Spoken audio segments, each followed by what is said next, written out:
Hello and welcome to SMCC Online. My name is Adam and I serve as the Campus Support Team Director here at SMCC, and I'm so excited that you are here joining us today, and we are really excited for this upcoming week. This upcoming week is a big week. In fact, for us at SMCC, we have over 24 services happening across our organization, across our campuses, and so we're really excited about all that's going to be happening, and Christmas is coming up. It's going to be a great time. And now, you might be sitting here and saying, hey, I'm not ready to attend in person yet. And we understand that, and we know that that's okay.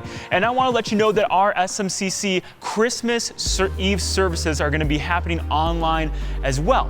So if you would like to, we are going to be having our Christmas Eve service online at 4 p.m. on December 24th. And so you can go ahead and subscribe to our YouTube channel. Go ahead and do that right now. Hit the little bell icon. It'll notify you when we have videos coming up and services happening. So make sure to do that. Follow us on Facebook, and you'll be able to see that service coming up, and we're excited to share that with you at home, whether you're maybe listening to it while you're making food, getting dinner ready, or driving in the car, whatever it might be. We'd love to have you join us.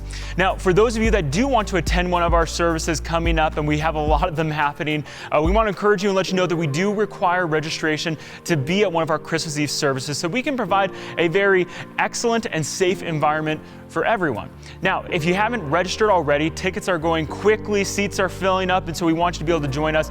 Go ahead right now and go to smccutah.org/Christmas to see the times and locations and to be able to register for those times. We'd love to have you join us. In fact, for our Christmas Eve services, we're going to be doing something a little bit special this year. We're going to be talking through the Christmas songs that you know and love, and talk about the background and the history and the story of those songs as they relate to Christmas. So we don't want you to miss out on that. We would love for you to register if you plan to be there in person for our Christmas Eve services, or even our Christmas Eve services on the 23rd. You'll be able to see those locations and times at that website, smccutah.org/Christmas.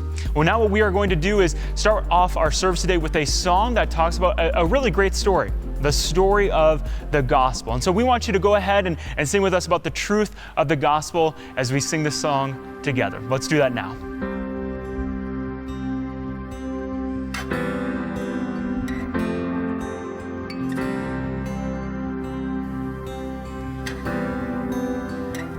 I cast my mind to Calvary, where Jesus bled and died for me. I see his wounds, his hands, his feet, my Savior on that cursed tree. His body bound and drenched in tears, they laid him down in Joseph's tomb, the entrance sealed by heavy stone. Messiah still and all alone. Oh, praise the name of the Lord our God. Oh, praise his name forevermore. For endless days we will sing your praise, oh Lord.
shall pierce the night, and I will rise among the saints, my gaze transfixed on Jesus' face.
Well, as we continue in today's service, we're just a moment, we're going to hop in with Pastor Eric as he continues with part 3 of our Regift series. But before we go into that, like I said earlier, we have 24 services happening over this next week. A lot of services across our locations. And to make all those services happen, it takes hundreds of volunteers to make that work. In fact, it takes a lot of time from our staff, it takes a lot of coordinating, it takes a lot of scheduling and figuring things out, a lot of logistics to make all that happen.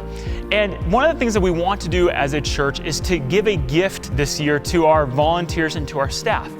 And so this year, what we are going to do on December 27th, that is the Sunday after Christmas, is we are going to have only online services at our Draper, South Jordan, and Lehigh location. We are going to have just SMCC Online for that Sunday. It's going to be our normal 9:45 a.m. service time for SMCC Online. And our reasoning behind that is that we want to gift our volunteers and gift our staff just that margin and that flexibility of the Sunday after Christmas to be able to do what they want to do. In fact, to not just be able to say that we're going to have all these services happening on the Wednesday and Thursday before Christmas, and then right after Christmas come right back around and have those services. We want to gift that to our staff and volunteers. So I want to thank you as our church for allowing us to give that gift to those that help make Sundays happen. Thank you for allowing us to make that available to them, and to our volunteers and team members and staff watching this. Thank you so much for all that you do for making Christmas awesome this year. Now, for our December 27th online Sunday service, I want you to know this is not a throwaway Sunday. We are going to actually have Pastor Paul and Pastor Eric on stage. They're going to be talking and really reflecting just a conversation about this 2020 year that we have had, both professionally, personally, and pastorally. Just reflect on what has happened this year. So I really want you to go ahead, if you haven't already, like I said earlier, please subscribe to our YouTube channel. It's going to let you know when those services are available, and you can make sure to get that on your phone. It'll notify you. We'd love to have you join us for that very special service on December 27th online. Now, what we're going to do now is go ahead and transition in our service today into part 3 of Regift with Pastor Eric. Let's do that now.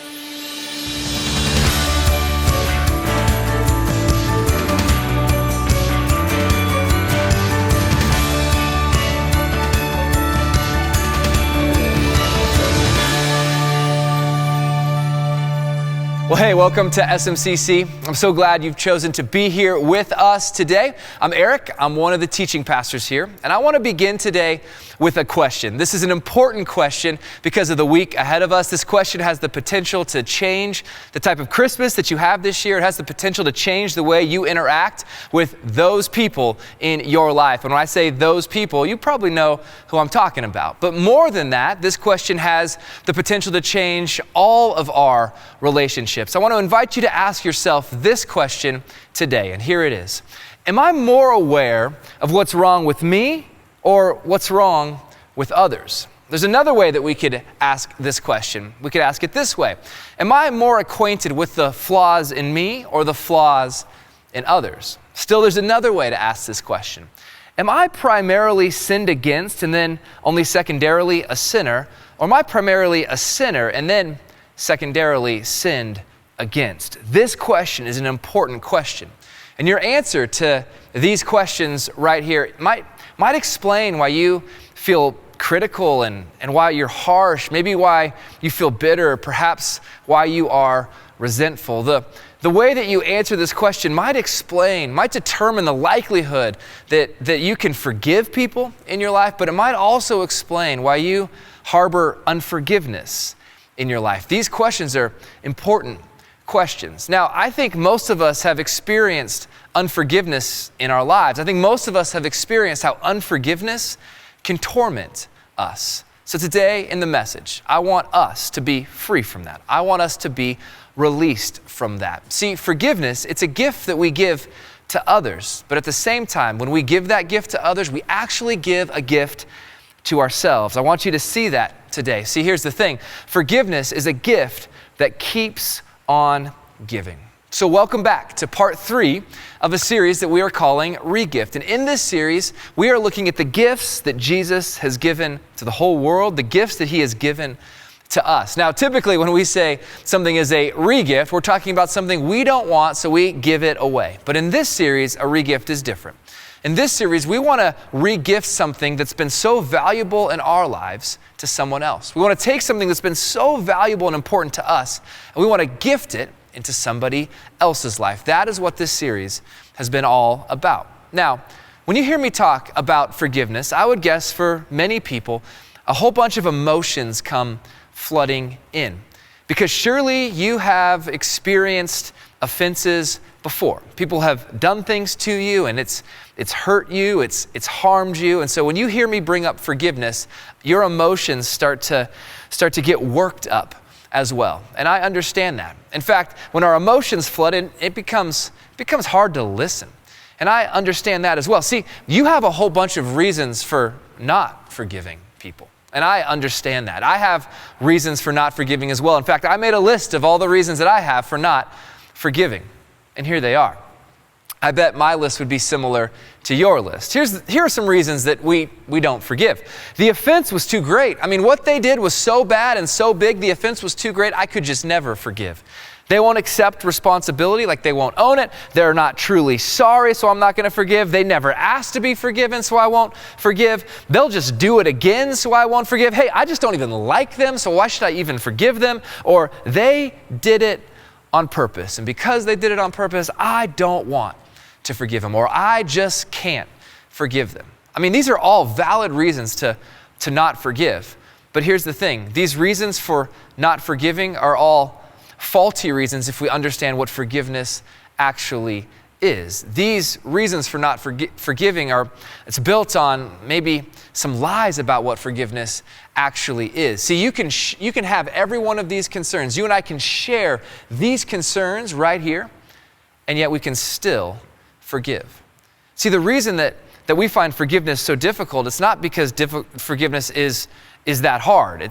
Although it is hard. The reason that we often don't forgive is that we just don't understand what forgiveness actually is. So let me tell you what forgiveness actually is. Forgiveness means to release from a debt. Forgiveness is releasing somebody from a debt. And Christianity has always defined forgiveness in this way right here, to release from a debt. Now, the longer I follow Jesus and the more I research this idea of forgiveness, the more I'm convinced that Christianity really has the corner market on forgiveness. The Christian worldview, the Christian narrative actually explains the most powerful type of forgiveness that the world has ever seen. And that's because of a few things. See, forgiveness in the Christian worldview, it allows us to release people from a debt because we know ultimately God is in charge. We know ultimately He will administer justice. We know ultimately He will administer judgment, and therefore we do not need to get revenge here and now. Wrath is not ours to give. We can give that over to God. Also, Christianity says this: we've been deeply forgiven. And when we look at what Jesus did to forgive us, it can do something inside of us. It can soften our hearts. And then Christianity instructs us to forgive others, to release others from a debt as a gift to them, but to release us from the expectation of repayment. See, when we release others from a debt, we've forgiven them, but that's a gift to us because we release ourselves from the expectation of repayment. And so the Christian understanding of forgiveness, the Jesus version of forgiveness, it's the most powerful form of forgiveness I've ever come across. And so any definition of forgiveness that's not the Jesus version of forgiveness, I think ultimately is an anemic version. It will leave us frustrated. It can even leave us confused. And so forgiveness means to release someone from a debt, which means forgiveness is not a few other things that we often hear that it is. Let's take a look. Forgiveness is not reconciliation. Forgiveness is not trust. Doesn't mean you need to trust this person again. Forgiveness is not believing God is okay with it. Forgiveness is not saying it wasn't a big deal. And forgiveness is not saying that you aren't angry. Listen. You can say it is a big deal. You can say how much it hurt. You can be sure it was a big deal to God. You can be upset. You can be angry. You don't have to trust them and you don't have to be reconciled to them. And yet you can still forgive them. And that's because forgiveness means to release from a debt. And this is a gift that was given to us by Jesus. And now it's a gift that we give again to other people. Forgiveness is something we can now re-gift to others. The New Testament talks about the re-gift nature of forgiveness. In Colossians, we see this: bear with each other and forgive one another. If any of you has a grievance against someone, forgive one another. And then here comes the motivation. Here comes the re-gift component of all of this. Forgive as the Lord forgave you. Forgive as the Lord forgave you. As Jesus has been to you, be that way to other people. So when we push back against this idea of forgiveness, when we refuse to forgive, not only are we denying the power of the gospel, we are also inflicting injury on ourselves. Refusing to forgive actually leads to self-inflicted re-injury. Now, I want to kind of tell you something about me. I'm in my mid-30s, which isn't really old enough to complain about your aches and pains, but is also old enough to have aches and pains. And so for just a moment, I want to share about some of my ailments that I have going on. I know I'm not maybe old enough to kind of complain about my body breaking down, but my body's beginning to break down. And if you're in your 30s, you know what I'm talking about. I have a bad shoulder.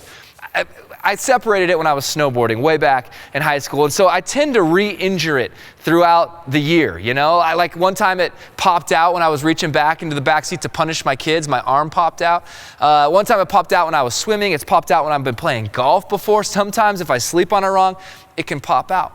And so throughout my life, I tend to keep re-injuring my shoulder. It's self-inflicted re-injury. There was an injury that happened once, and now I continue to re-injure the same shoulder. Unforgiveness, it's a bit like this. Unforgiveness is this thing that we keep with us. It's this injury that we kind of re-injure throughout our lives. See, unforgiveness can often cause us to think about that person, to think about the offense, to think about the pain. And when we think about what they've done to us, the injury gets re-injured. It all comes flooding back. Perhaps the emotions come back, revenge sets in, hatred sets in, hurt sets in. Hatred and hurt come back into our lives. And maybe it stays for a few minutes, a few hours, a few days, or maybe unforgiveness is just constantly with us. See, we hang on to unforgiveness, refusing to forgive, thinking that somehow we're going to get them back. But what happens is it really just gets us. It causes us to go through the pain all over again. Unforgiveness is self-inflicted re-injury. So when we forgive somebody else, we release them from a debt, but we release ourselves from the expectation that they will pay us back someday. Forgiveness is so important if we want to be free from the pain and the emotion of all of this. See, hanging on to unforgiveness, it's like taking a pill but hoping that it poisons someone else. It just doesn't work that way. It actually hurts us as well. Now, if you were to pick up the Christmas narrative and read about the arrival of Jesus in Matthew, you would see forgiveness come onto the pages pretty quickly. When Matthew recorded his gospel, he had a lot of material to choose from. He had spent 3 years with Jesus. He'd followed Jesus for 3 years, lived closely with Jesus. So of course he had all that material. But at the same time, Jesus' mother Mary was still alive as well. So he could have asked her, he could have talked to her. They knew each other. And so when Matthew wrote his gospel, he had to get the details 100% correct because of course Mary could have called him out on all of this. So with pinpoint accuracy, Matthew records some details about Jesus' arrival. Let's take a look. This is how the birth of Jesus the Messiah came about. His mother Mary was pledged to be married to Joseph, but before they came together, she was found to be pregnant through the Holy Spirit. Because Joseph, her husband, was faithful to the law and yet did not want to expose her to public disgrace, he had in mind to divorce her quietly. We'll pause there. Every time I read about Joseph, I'm just struck by his character. I mean, if I was in this type of situation, I don't know if I would have responded the way that he did. I mean, he pre-decided to show kindness. In his mind, maybe he pre-decided to show forgiveness. I mean, the character of Joseph, it's astonishing. Certainly, he's worthy of a statue in every nativity set that's ever been mass-produced since this time.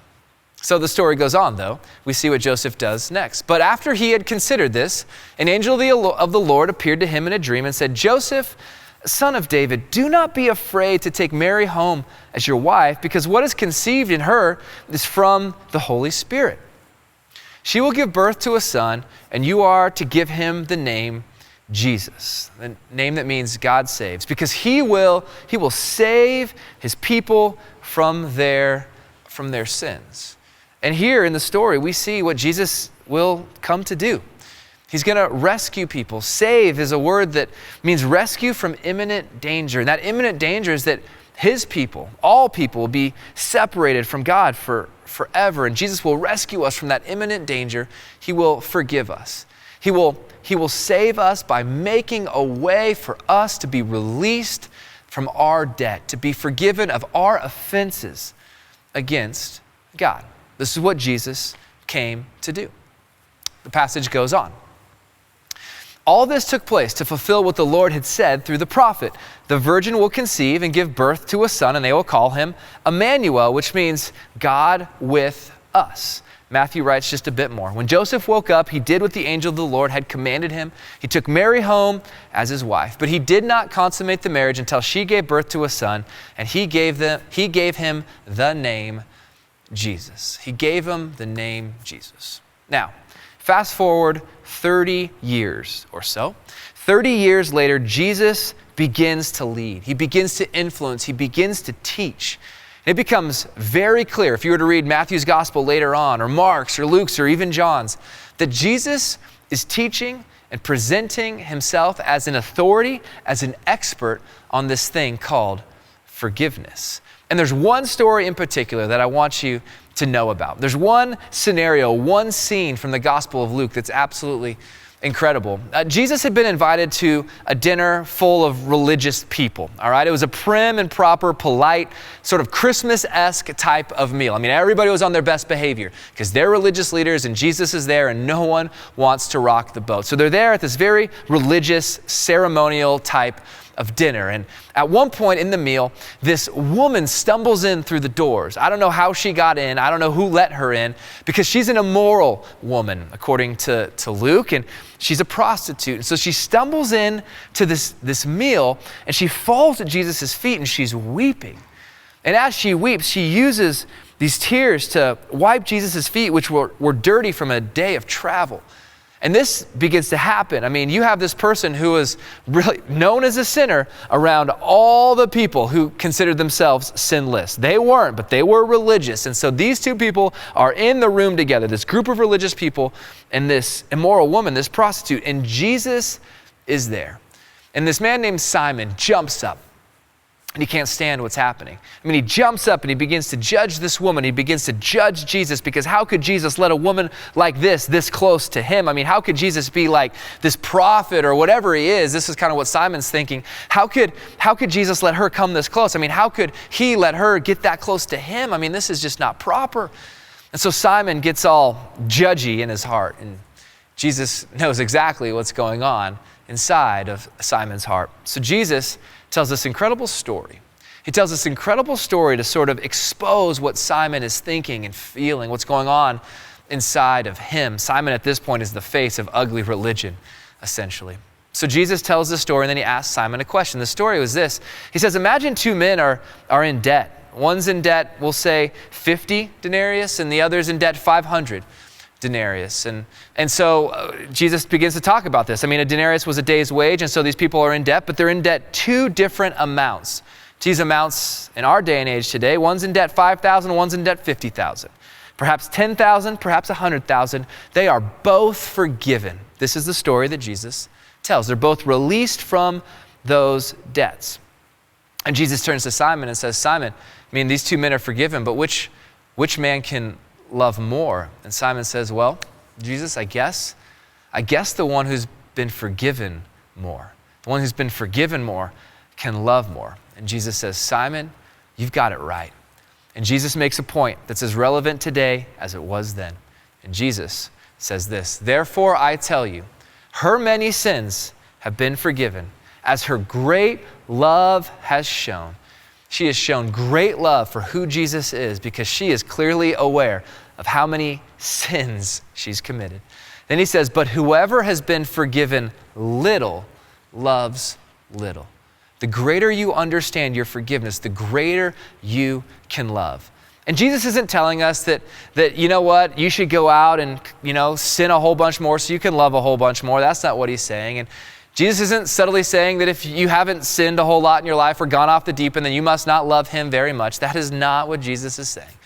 Jesus is instructing us on how to answer the question from the beginning of today's message. We all are primarily sinners, and then secondarily sinned against. And the deeper we go into the depths of our sin, the deeper we go into the depths of Jesus' forgiveness. And when we see how much Jesus has forgiven us, we can respond with love. We can respond with gratitude. We can respond with joy for how much we have been forgiven. And when you know how much you've been forgiven, it makes it so much easier to forgive someone else. When you know that Jesus has released you from a massive amount of debt, you can release someone else from their debt against you. Now, I knew I'd be talking about forgiveness this week, so I've been reflecting on all the times other people have forgiven me. And one story came to mind. I was reminded of my 10th grade science teacher. It was physics, and my 10th grade science teacher was a man named Mr. Fredrickson. And I hated that class. I hated that class, and I hated Mr. Fredrickson. In fact, I was a jerk in that class. I was disrespectful. I was disruptive, man. Whatever other D word you want to throw out, I was that, because I got a D that semester in Mr. Fredrickson's class. Now, fast forward a couple years to my senior year. I'm 18 now, and I decided to make Jesus the authority of my life. And a couple months after that, I decided to show up at a church in my part of town. And so I get to this church, this small A-frame type church, and I sit down in a row, and the first song begins to play. And I'm brand new, and I'm feeling a little bit out of place because I've never really been a church person before. And I'm sitting there in the row, and I look over, and there's an older man sitting next to me. And do you know who it was? Yes, it was Mr. Fredrickson. I don't think I paid attention to the rest of the service because I'm just thinking, does he know it's me? Oh my goodness, what am I supposed to say? Mr. Fredrickson's sitting right next to me, and he has this book. I didn't really know what it was. It was this massive book. I mean, if it was a Bible, it was the biggest Bible I've ever seen. I would later come to find out that Mr. Fredrickson would follow along to the service in the Greek New Testament. I mean, he was brilliant. So at the end of the 60 minutes, I look over and he looks at me and I figure I got to apologize. So I go to Mr. Fredrickson, I say, hey, Mr. Fredrickson. He goes, Eric, call me Dale. I said, I just want to say sorry for how I treated you, how I acted, how I behaved in 10th grade physics class. And he said to me, Eric, appreciate that. He says, Jesus has forgiven me. It is easy for me to forgive you. I am just glad you're here. In that moment, Mr. Fredrickson, Dale Fredrickson, he re-gifted kindness to me because he understood how kind Jesus was to him. And he re-gifted forgiveness to me because he understood that Jesus forgave him. So when it comes to forgiveness, let's get as practical as we can, because maybe over the last few minutes, you've been thinking of a person who's offended you. You've been thinking about an offense in your life. So let's talk about what it takes to really forgive. It's a two-step process, and here it is. First, we have to identify what they took from us. If you want to forgive, you have to identify what they took from you. Identify what they took from me. What was it that they took? Was it that they took your innocence? They took your time? They took value away from you? Maybe they took money from you. They robbed you of purity. Maybe they robbed you of peace. Maybe they robbed you of a relationship. I mean, what was it that they robbed you of? What was it that they took from you? You have to identify that thing. What was that thing that they took from you that they never should have taken from you? What was it? You have to identify that. And then secondly, you have to cancel the expectation of repayment. See, here's the thing. Whatever they took from you, they likely will never give it back to you because they probably can't give it back to you. And even if they could, who knows if they ever would. And so when you cancel the expectation that they will pay you back, you forgive them. When you remove that expectation that they will give back to you what they took from you, you have forgiven them. And when you cancel that expectation, you actually release yourself from that expectation as well.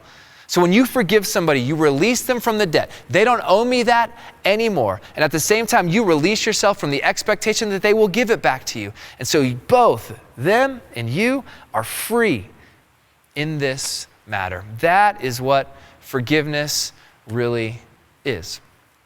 Now, the New Testament, of course, continues to talk about forgiveness quite often. And later on in the New Testament, the Apostle Paul picks up this theme of forgiveness. Look at what he says to a young leader and pastor named Timothy. He says, here's a trustworthy saying that deserves full acceptance. He says, Christ Jesus came into the world, we just read about that from Matthew, came into the world to save sinners. That's what he came to do. And look at what the Apostle Paul says next. Of whom I am the worst. The Apostle Paul, he is gifted, he is brilliant, he is a leader, he is influential. I mean, after all, we call him the Apostle Paul. It's a word that means sent out. It's because Jesus sent him out. This is the Apostle Paul saying, I'm the worst sinner. I mean, this is something religious people don't often do. It's something that Simon in Luke 7 did not do. It's something that a lot of religious people just would never say. And I don't think the Apostle Paul is exaggerating. I don't think he's using hyperbole here. I think he is well acquainted with his own rebellion. Back to the question from the beginning of today, he knew that he was primarily a sinner. He knew about his own flaws. It was easier for him to point out the wrongs in himself than the wrongs in other people. He was well acquainted with his own sin, well acquainted with his own rebellion. And the Apostle Paul is encouraging Timothy to take on this same approach. Now, this reminds me of one of my favorite quotes of all time. Take a look at this right here. From Jean Leroux. If you're not the worst sinner you don't know yourself very well. If you're not the worst sinner you don't know yourself very well. Now, I just want this to sink in this week. I mean, all the thoughts that you have, you know them and other people don't. All the desires that you have, you know them and maybe other people don't. We are all well acquainted with what's going on deep inside of us, which means we must be more familiar with our own brokenness, our own sin, than anybody else's. Which means I think the Apostle Paul was right. We are all the worst sinners that we know.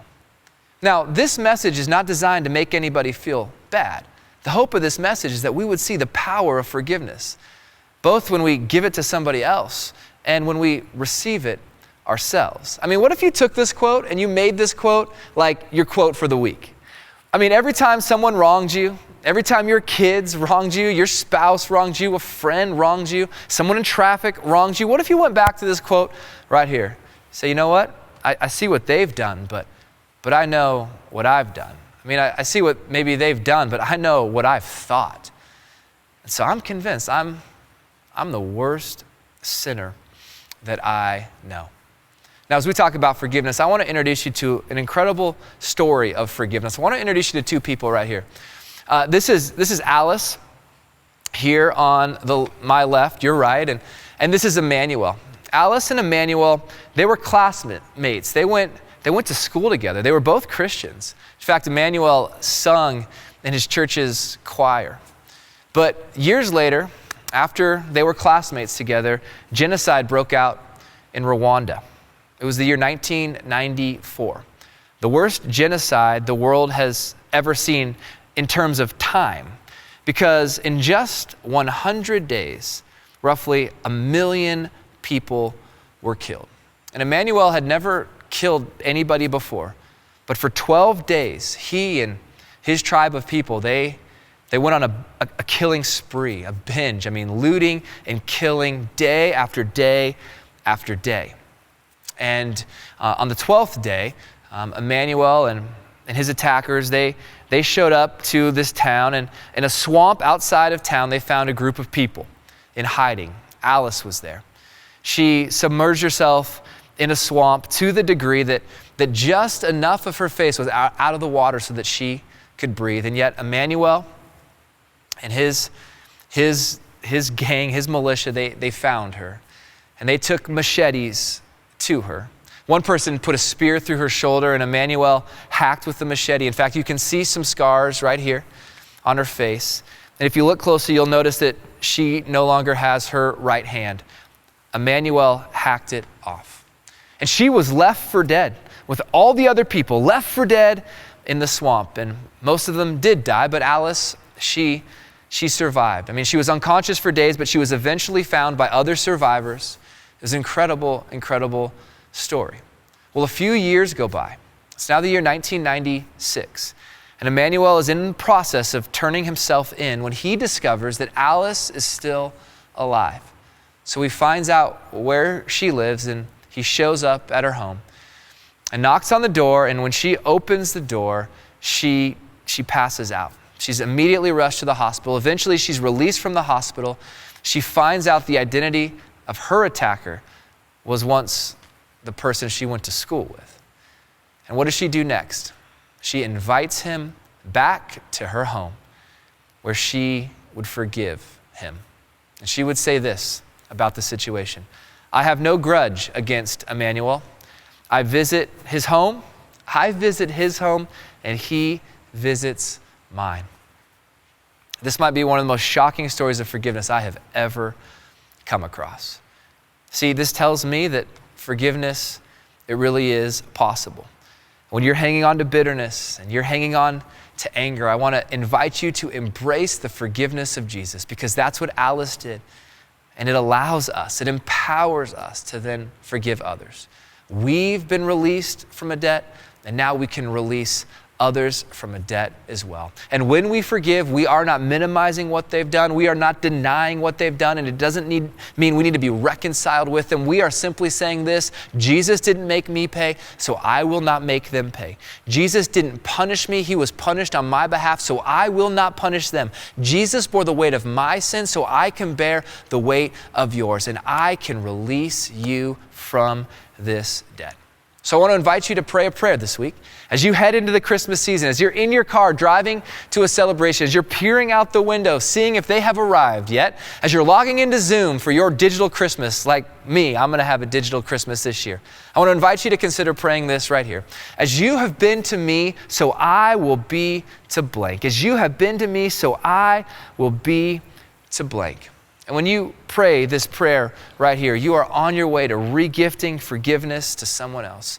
You are becoming the rare type of person who can forgive because God forgave you. I want to invite you to pray this week. Here's the bottom line of our message today. When you believe the good news, you become good news. We read it earlier. We read about Jesus' arrival. When he arrived on the scene, it was good news for all people. And forgiveness, it still is good news as well.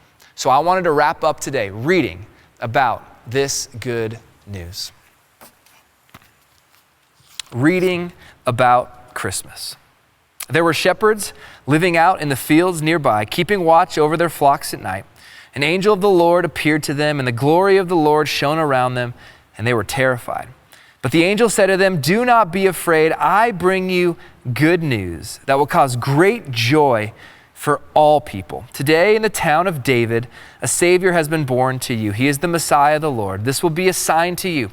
You will find a baby wrapped in cloths and lying in a manger." Would you pray with me? Jesus, I thank you that when you arrived to be God with us, you brought forgiveness with you. And what good news that is, that we can be released from our debt, forgiven of our offenses, our rebellion towards you. It's a gift in our lives. And Jesus, I pray that we would re-gift that to other people. It's a gift to others when we release them from their debt, but it's a gift to ourselves as well, because then we are released from the expectation of repayment. We are released from unforgiveness. And we all know how unforgiveness can torment us. So to anybody wrestling, struggling today to forgive somebody else, I pray we would be reminded of Jesus, what you went through to forgive us. We thank you for what you've done for us, and we want to re-gift that to others. It's in your name, Jesus, that we pray. Amen.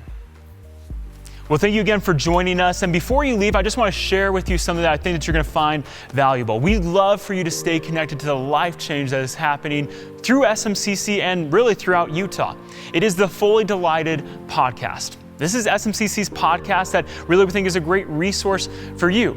We got a lot of people that have been on recently in our newest season, season 3 of this podcast, sharing about their life story, the life change that they have had happen, and really talking about how they have found a place where they can belong before they believe at SMCC. And so I'd love for you to go ahead and subscribe to that podcast. I think that you would really enjoy it. And if you are really motivated and passionate about life change and you say, hey, I've really enjoyed the ministry of SMCC, we would invite you to consider donating a gift to SMCC. You can do that right now by opening your browser, going to smccutah.org/give, and you can give a tax-deductible donation to SMCC and really help fund more people having life change through SMCC, through these hopeful and helpful messages that we have each week. We love to invite you to do that.